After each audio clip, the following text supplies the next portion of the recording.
So students, in this video we are going to talk about the nervous and sensory functions in fishes. Students, central nervous system brain और spinal cord पे consist करता है और ये बिल्कुल fishes में बाकी वर्टिब्रेट्स की तरह प्रेजेंट होता है। उसके अलावा फिशेस में इनकी जो बॉडी होती है उसके ऊपर वाइडली डिस्ट्रीब्यूशन होती है सेंसरी रिसेप्टर्स की। ठीक है, सेंसरी रिसेप्टर्स ऐसे रिसेप्टर्स होते हैं जिन्होंने डिफरेंट सेंसेशंस को सेंस करना होता है, डिटेक्ट करना होता है, like sensation for smell, taste, touch, equilibrium, for temperature, for detecting water movements. ठीक है, तो जैसे कि जनरली जो रिसेप्टर्स होते हैं टच और टेम्परेचर के, वो तो फिशेस में होते ही हैं, लेकिन इसके साथ साथ इनमें स्पेशलाइज रिसेप्टर्स भी होते हैं। ओल्फैक्शन कहते हैं सेंस ऑफ स्मेल को। ठीक है, विजन के लिए होते हैं, हेयरिंग के लिए विजन कहते हैं देखने को, हेयरिंग सुनने को, इक्विलिब्रियम एंड बैलेंस बॉडी को स्पेसिफिक पोजीशन में बैलेंस करने के लिए, और वाटर की मूवमेंट्स को डिटेक्ट करने के लिए इनकी बॉडी में जो है वो सेंसरी रिसेप्टर्स प्रेजेंट होते हैं जिनके ज़रिए ये सेंस करते हैं। अब स्टूडेंट्स, फिशेस का जो माउथ होता है उसका एक्सटेंडेड पोर्शन होता है, उसको कहते हैं स्नाउट, और इस स्नाउट की जो टिप होती है उसके ऊपर प्रेजेंट होते हैं एक्सटर्नल नेयर्स। ठीक है, एक्सटर्नल नेयर्स ये ओपनिंग्स होती हैं जो कि सेंस ऑफ स्मेल में हेल्प करती हैं। अब ये जो एक्सटर्नल नेयर्स होते हैं इसके अंदर ओल्फैक्टरी रिसेप्टर्स होते हैं, ऐसे रिसेप्टर्स जो कि ओल्फैक्शन यानी कि सेंस ऑफ स्मेल को डिटेक्ट करते हैं, स्मेल करते हैं या फिर परसीव करते हैं। मोस्टली फिशेस में ये जो रिसेप्टर्स हैं ये फर्दर जो है वो एक ब्लाइंड एंडिंग ओल्फैक्टरी सैक में प्रेजेंट होते हैं। ये कुछ फिशेस में तो ब्लाइंड एंडिंग ओल्फैक्टरी सैक में नहीं होते, लेकिन मोस्टली जो होते हैं ये ब्लाइंड यानी कि ऐसी सैक, ऐसी थैली ओल्फैक्शन की जो कि ब्लाइंड है, बंद है, उसमें ये प्रेजेंट होते हैं। कुछ फिशेस में ये जो एक्सटर्नल लेयर्स होते हैं ये ओपन होते हैं सीधा नेज़ल पैसेजवेज में, उनका जो नेज़ल पैसेज है, पाथवे है, उसमें जो है वो ओपन उसको माउथ कैविटी की तरफ लेके जाता है। रिसेंट रिसर्च की गई और उससे पता चला गया, उसने ये शो किया कि कुछ फिशेस जो होती हैं वो अपनी ये जो सेंस ऑफ स्मेल है इस पर हैवीली डिपेंड करती हैं, रिलाई करती हैं। वो किस तरह से?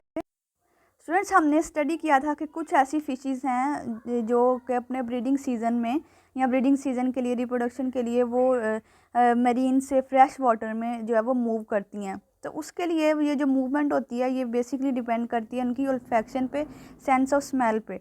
इतने ये हंड्रेड्स ऑफ किलोमीटर्स जो डिस्टेंस है ना, उसमें भी ये जो इनकी सेंस ऑफ स्मेल इतनी स्ट्रॉन्ग होती है कि ये अपने जो टारगेट, जो इनकी डेस्टिनेशन होती है वहाँ तक जाने के लिए जो है वो ये अपनी स्मेल को यूज़ करते हैं।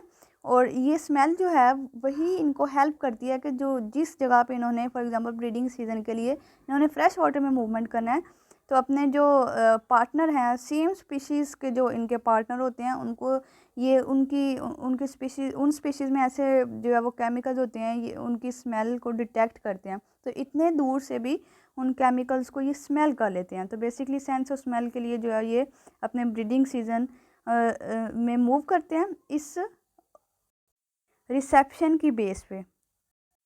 एग्जाम्पल हम देख लेते हैं, सालमन और लैम्प्रेस की जो फिशेज़ हैं ये स्पॉनिंग के लिए स्ट्रीम्स में जो है वो जाती हैं जहाँ पे ये हैच करती हैं। ठीक है, तो इस तरह से ये ओल्फैक्शन को, सेंस ऑफ स्मेल को यूज़ करते हुए ब्रीडिंग जो है वो ब्रीडिंग सीज़न में माइग्रेट करती हैं। हंड्रेड्स ऑफ किलोमीटर्स ये डिस्टेंस कवर करती हैं और ये कैसे परसीव करती हैं? सेंस ऑफ स्मेल से। एक करेक्टरिस्टिक ऑर्डर होती है, एक पर्टिकुलर स्मेल होती है, जिस स्पॉनिंग स्ट्रीट में इन्होंने जाना होता है वहाँ की जो है एक पर्टिकुलर जो है वो ऑर्डर होती है, वहाँ पे जो प्रेजेंट मेंबर्स होते हैं ये उसको डिटेक्ट करते करते अपने ब्रीडिंग पॉइंट पे जाते हैं। अब अगर इनकी आइज़ की बात करें तो आइज़ जाहिर सी बात है वो विजन प्रोवाइड करती हैं। तो जो फिशेस की आइज़ होती हैं ये स्ट्रक्चर वाइज अगर देखा जाए तो ये जो दो मोस्टली वर्टिब्रेट्स होती हैं इनकी आइज़ से बिल्कुल इनका स्ट्रक्चर जो है वो सिमिलर होता है। लेकिन अगर हम बात करें जो बाकी वर्टिब्रेट्स होते हैं उनकी बॉडी में लिड प्रेजेंट होता है, आईलिड जिसे हम कहते हैं, लेकिन फिशेस की बॉडी में आईलिड एब्सेंट होता है। That's why they are known as lidless. ये लिडलेस होती हैं, इनमें लिड एब्सेंट होता है और जो इनके लेंसेज होते हैं वो स्ट्रक्चर वाइज राउंड होते हैं। ठीक है, लेकिन अगर फोकसिंग की बात की जाए तो ये एक बड़ी इंपॉर्टेंट बात है, एक इम्पोर्टेंट और डिफरेंट पॉइंट है फिशेस में, जबकि मोस्ट वर्टिब्रेट्स में यूँ होता है कि वो फोकसिंग कैसे करते हैं, फोकसिंग एक पर्टिकुलर ऑब्जेक्ट पे कैसे फोकस करना है। ठीक है, ये बाकी वर्टिब्रेट्स कैसे करते हैं कि वो अपने जो लेंस हैं उसकी शेप को चेंज करके फोकस करते हैं, लेकिन जो फोकसिंग फिशेस में होती है वो क्या इन्वॉल्व करती है, movement of the lens forward and backward in the eye. यानी कि इनका लेंस जो होता है वो मूवेबल होता है, वो फॉरवर्ड आगे की तरफ और बैकवर्ड पीछे की तरफ मूव करता है फोकसिंग करने के लिए। लेकिन बाकी जो वर्टिब्रेट्स हैं हम हैं तो हम लेंस की शेप को चेंज करते हैं, कॉन्ट्रैक्ट करते हैं या रिलैक्स करते हैं, उसके ज़रिए से फोकसिंग करते हैं। लेकिन फिशेस जो है वो मूवमेंट और जो इसकी मूवमेंट होती है फॉरवर्ड और बैकवर्ड लेंस की मूवमेंट से फोकसिंग का फिनोमिना परफॉर्म करते हैं। अच्छा स्टूडेंट्स, अब जो रिसेप्टर्स होते हैं ना इक्विलिब्रियम, बैलेंस और हेयरिंग के लिए ये तीन जो फंक्शंस परफॉर्म कर रहे हैं, ये डिफरेंट सेंसेशंस हैं, इनके जो रिसेप्टर्स हैं वो फिशेस के इनर ईयर में प्रेजेंट होते हैं। अब एक बात याद रखिएगा स्टूडेंट्स, फिशेस में एक्सटर्नल और मिडल ईयर एब्सेंट होता है, ठीक है। तो इनके रिसेप्टर्स इनर ईयर में प्रेजेंट होते हैं और इनका फंक्शन सिमिलर होता है बिल्कुल जैसे कि बाकी वर्टिब्रेट्स में होता है। इसके अलावा जो इनर ईयर में सेमी सर्कुलर केनाल्स होती हैं उनका फंक्शन क्या होता है, वो डिटेक्ट करती हैं रोटेशनल मूवमेंट्स को। फॉर एग्जांपल अगर फिश की बॉडी रोटेट कर रही है तो वो रोटेशनल मूवमेंट को डिटेक्ट करने के लिए सेमी सर्कुलर केनाल्स होती हैं। उसके अलावा बाकी सेंसरी पैचेस होते हैं जो कि हेल्प करते हैं इक्विलिब्रियम और बैलेंस में। कैसे? By detecting the direction of the gravitational pull, यानी कि जो ग्रेविटेशनल पुल है, एक ग्रेविटी के जो पुल है, खिंचाव है, उसकी डायरेक्शन को डिटेक्ट करते हुए वो हेल्प करते हैं इक्विलिब्रियम और बैलेंस। अच्छा स्टूडेंट्स, ये तो हमने देख लिया कि फिशेस में आउटर और मिडल ईयर दोनों एब्सेंट होते हैं, ठीक है, जस्ट इनमें इनर ईयर प्रेजेंट होता है। जो आउटर और मिडल ईयर बाकी वर्टिब्रेट्स में प्रेजेंट होते हैं उनका काम क्या होता है कि वो साउंड वेव्स को कंडक्ट करके इनर ईयर की तरफ पहुंचाते हैं, ठीक है। तो फिर फिशेस के अंदर ऐसी कौन सी स्ट्रक्चर्स होंगी जिसके ज़रिए जो है वो साउंड वेव्स को वो डिटेक्ट करते हैं और वो इनर ईयर की तरफ लेके जाते हैं? कुछ ना कुछ तो होगा, जबकि इनके आउटर और मिडल ईयर तो एब्सेंट है, तो उसको कंपनसेट करने के लिए कुछ तो प्रेजेंट होगा। और एक बंदा जो फिशिंग करता हो वो ये जानता ज़रूर है कि जो फिशेस हैं दे कैन हेयर, ठीक है। तो वो हेयरिंग का फिर उनका फिनोमिना कैसे होगा, जो वाइब्रेशंस होती हैं ना वाटर में से वो पास करती हैं स्कल की बोन्स में, यानी कि जो स्कल की बोन्स होती हैं वो एज अ मिडल ईयर काम कर रही होती हैं, ठीक है। जो वाटर की वाइब्रेशंस होती हैं वो पास करती हैं स्कल की बोन्स में से, वो वर्क करती हैं एज अ मिडल ईयर। और उन कुछ फिशेस होती हैं जिनमें बोनी ओसिकल्स की एक चेन होती है, ठीक है। बोनी ओसिकल्स जो होते हैं ना वो बेसिकली मॉडिफिकेशन होते हैं वर्टिब्री की। ये जो बोनी ओसिकल्स की चेन होती है ये कनेक्ट करती है स्विम ब्लैडर को स्कल की बैक साइड से, ठीक है। तो ये जो वाइब्रेशंस पास करती हैं स्कल बोन से वो as a middle ear work करती हैं। और उसके अलावा कुछ फिशेस में चेन होती है बोनी ओसिकल्स की जो कि कनेक्ट करती है स्विम ब्लैडर को बैक ऑफ द स्कल के साथ। अब यहाँ पे हमने देखा कि ये स्विम ब्लैडर भी बीच में आ गया, तो इसका क्या रोल है इसमें? स्विम ब्लैडर का रोल ये है कि जब वाइब्रेशंस फिश को स्ट्राइक करती हैं उसकी स्कल बोन्स के साथ, तो वहाँ से स्विम ब्लैडर की तरफ वाइब्रेशन जाती हैं और स्विम ब्लैडर जो है वो इनको एम्पलीफाई कर देता है, इंक्रीज़ कर देता है, इन वाइब्रेशंस को इंक्रीज़ कर देता है, ठीक है। और फिर वहाँ से जो है ये वाइब्रेशंस को सेंड करते हैं टुवर्ड्स द इनर ईयर, ठीक है। अब इसके अलावा फिशेस के अंदर एक और सिस्टम होता है जो कि फिशेस की बॉडी के साइड्स पे जो लेटरल साइड्स हैं, सारी लेटरल साइड्स पे जो है वो रन करता है या फिर ओवर द हेड जो है वो प्रेजेंट होता है। तो इस सिस्टम को कहते हैं लेटरल लाइन सिस्टम।